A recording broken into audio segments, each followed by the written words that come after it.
What's up, guys? Back again, blessed, another day. Still trying to keep it pushing.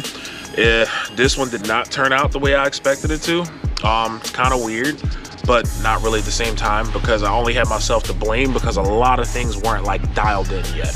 So last time we left off in this whole series, which we are 3 episodes in so far, as far as the videos of everything that I'm doing to bolt on to gain some sort of performance and power. So on the last video that I did, I believe, yes, our fastest time was a 16.5. Now the 16.5 was after the rear diff, the gear ratio to 390, that made the biggest difference. Then we also had the E-fans, that made a difference. And I want to say that's it, kind of officially. I did have an air intake, the Volant air intake that you guys probably saw looking up under my hood, but I never actually put up anything about that, because truthfully, air intakes are cool, but as far as bolting on and just like gaining power, that's not how it works. I mean, you may get like, I don't know, something that numerically maybe, I don't know, a digit or two, something, maybe even 2, I could be wrong. But for the most part, when it comes to stuff like that, it's not really beneficial until it's later down the line where you have a higher horsepower application. I'm not talking high as in like, you know, you're out here with 1,000 horsepower, but just more than freaking, I don't know, 200. So again, recapping, last one, 1650 was the time we had. And here's the things that I kind of thought was going to help me a little more in this whole process. So in this video, I haven't put up anything about the header install yet, but we did install a set of long tubes on here. It's 2.5 inch instead of the factory diameter. I think it was like 2 1/4 from the factory. I could be wrong. Then of course the true dual that comes along with that. So the dual exhaust, the headers, long tube, and a 2.5 inch piping. So that's one thing that we got on here that wasn't on there before. Other than that, we have the cow tracks. I still have to get those dialed in. They are not dialed in whatsoever. I installed them, kind of got a, not a loose fit, but got it to where as though the kind of the point that makes contact with the leaf, that's on it, but I haven't dialed it in yet and actually made 60-foot passes so that I could get them dialed in. So that's my fault. Then on top of that, I have the one-piece drive shaft, an aluminum drive shaft. Now, if you've seen the video where I installed it, I actually measured it out and, well, weighed it out. That's the proper way to say it. I weighed it out. So my one-piece aluminum shaft was 20, close to 20. It's pretty much 20 pounds, 19 pounds. Then everything for the 3-piece to go back in was 50 pounds. So probably about like a 30-pound difference. But at the time of this pull, or these pulls, I had the aluminum drive shaft in. So here we have the combination of the exhaust that was done, then the headers that was done. So, and then we also have the cow tracks, which I can't even really count those because once again, I didn't do it properly yet. So I figured that those things were going to equal a faster time, which it probably will if I dialed it in, but it did not. Things do not always go to plan exactly how you expect them to, of course, especially when you're dealing with like budget, low buck stuff and you're doing everything yourself.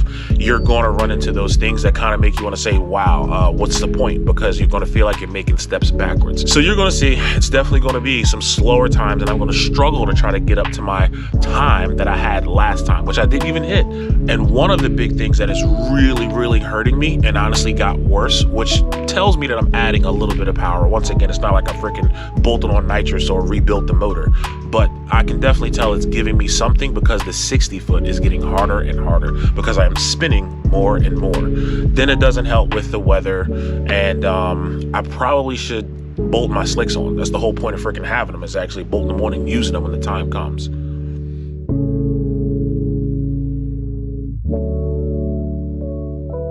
Okay, so now that we done talked about that and got that part out of the way, so now let's talk about weight. So a lot of people had asked how heavy my truck was, and I didn't have an exact number per se of how heavy it was, but that's because I never weighed it. So I mean, there's plenty of options where you can go and weigh a vehicle. You got some people that go to scrap yards and pull on a scale and get weighed, but what I chose to do, once again thanks to RVT Built, you know, because he drives semis all across freaking America, mainly the Northeast, but go to a CAT scale. Cat scales are pretty, I want to say pretty kind of everywhere. I downloaded the app, the cat app, and it's weird because you have to download two apps. One is for the locator and the other one is to actually have your account, so that way you can pull on and wirelessly use it without talking to anybody, just your phone, which is pretty cool. So that's what I did. Downloaded both apps and found my closest cat scale. Once I found the closest cat scale, what I decided to do is I took my tools that I usually carry in the bed of my truck, took those out. So the bed was the bed was actually empty. Only thing other than that, I do carry like some power tools, all my Milwaukee snap-on stuff like impact guns, ratchets, stuff like that. So that stayed in there. Plus I also have music, but let's just get to the number. With me in the truck, my truck is 5,260 pounds. Yes, 5,260 pounds, and that's a lot.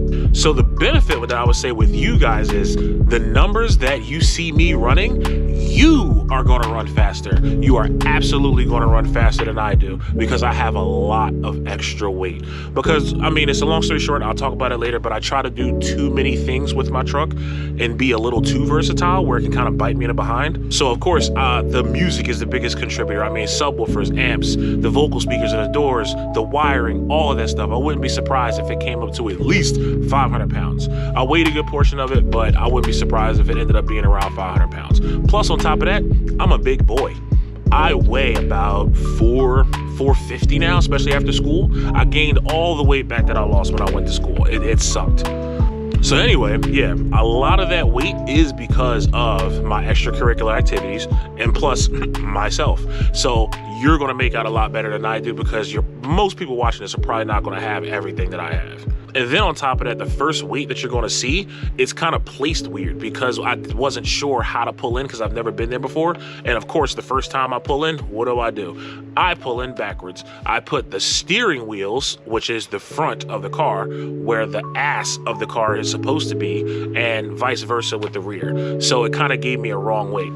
But when I pulled in the second time, I got better, I guess you could say, a better understanding of the situation. And one thing that you want to make sure of too, checking as far as weight bias, it's really hard to do, but if you can, like, you know, spread the weight evenly, well, not evenly, of course you kind of want like a little more in the back if you can, but it's really hard, and there's different techniques. Some people say vice versa, so don't even quote me on that. But when you want to try to distribute the weight, 3,100 of those pounds is on the front of the car. The rest of the weight is in the rear. So I'm really nose heavy. Could be worse, could be a lot better, but yeah, so that's what it is. So everybody that was asking, that's what the situation is on weight.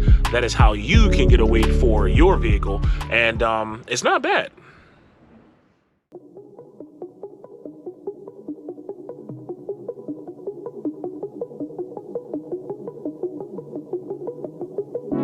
Before we took that trip over to Mexico, got my sombrero, you know, and then we headed out to that road trip shortly. But before that, my homie RVT built, that's him right here, Reg, brother of mine. So met up with him with his beautiful purdy truck. Peterbilt, long nose, that teal thing nasty. Originally went to meet up with him and his dad and talk to them for a minute. His dad is like the best. We call him Pharaoh, that's the man right there. But yeah, original plan was to link up with them. I had no idea that a bunch of the rest of the homies was there, and it ended up turning into something extra. So, which I don't mind at all. They came over, they showed love, said what's up to them. Our season opener was pretty much like a while away as far as the music competitions go. So we still link up from time to time when the weather's not too bad and super frigid to play some music and just keep it pushing. Then another friend of ours, Dre, he popped out, and I mean, we've known this guy for years. We don't talk too often, but he's been doing his own thing, got his own business, installing radios, systems, all that stuff. And he came out and he was just appreciating just looking at the truck that Reg is driving now. Because, I mean, this thing is bad. Bagged, custom paint, matching trailer. It's like driving a hot rod every day for work. Then another guy, he caught me by surprise because I'm trying to figure out who is this reversing up to my truck to try to tow it. and he was smooth the way that he backed in. Like, he got right up to the tires, and I'm like, yo, who is that? I've never seen him in his work truck before, so it super threw me off. When I saw him get out, I'm like, yo, dude, all right, you got skills, I'll give it to you. But enough of that. We're gonna get to these passes and show y'all how tragically horrible that they went. If he really wanted to take it, he could have took it.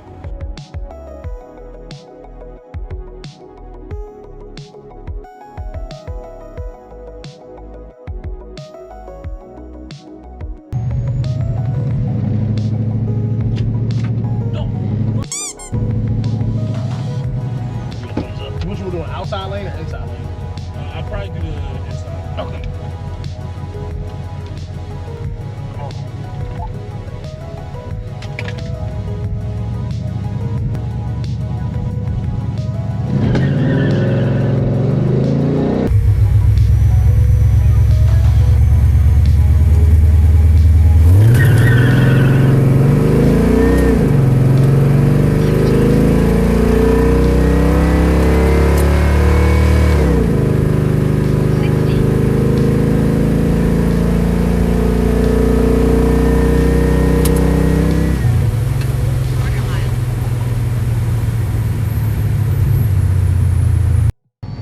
Yo, that was slow as 1722. Wow, you want to do another one? Hell yeah, I just gotta try not to spin off the line and pedal it. Do a burn-off thing? Burn-off first to make it probably a better video too. You said it looked mean? Man, I ain't gonna lie, like, your truck is low. I don't know what it is. That's why I hate this. That's why I'm... Because the first thing your shit is like perfect. It's low. What'd you say? Your fans bark and they sound like horsepower.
And another thing too, I gotta pedal it. I can't. It's not sticking. I just keep spinning. So you need some of the skinnies that's on the ground over here. Somebody left a gallon of fucking skinny street car sauce on the ground. It's empty out. Wow. A lot of this, man, you just might be at that point with this cold ground and the tires, man, like, sucky part is the only way you probably gonna get traction. Burning out and getting tires mad fucking sticky like that. Like, that's just part of the game.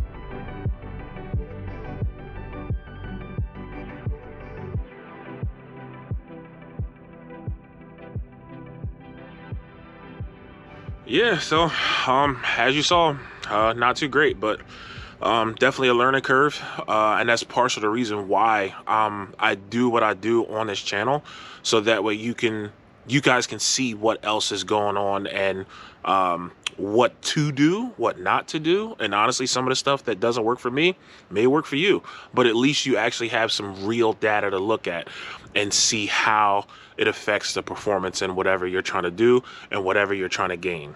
So now, I mean, I got to get the cowl tracks dialed in to try to get my 60-foot better. And shocks, that definitely plays a big part in that. There's future plans for that, but that's a whole nother story. But overall, a good time, man. Y'all saw RVT built. He was there. Big Tour Performance. He was out with us the day after that because, truthfully, this actually happened before the New Year's Day races. Literally the day before New Year's Eve. And yeah, so this kind of goes back a bit. And it was cool. It was cool. We got the link up like y'all saw earlier. Got to see the guys. And like I said, overall, it was still fun. It was still fun to do. But we'll try and keep going, keep pushing. Hopefully the next time, after we got the dyno coming up to get a baseline of horsepower, before we bolt on the marine intake, which I know you guys have been waiting for, and also to bolt in the new PCM that has the new tune on it. So this will be the first tune out of probably many when it comes to bolting this stuff on. But all right, that's it. See you guys on the next one. And wish me luck. Appreciate the comments. Appreciate the positive support, man. It definitely helps when you think that you're doing it for no reason or it's not worth it. But all right, man, I'll see you on the next one. Peace.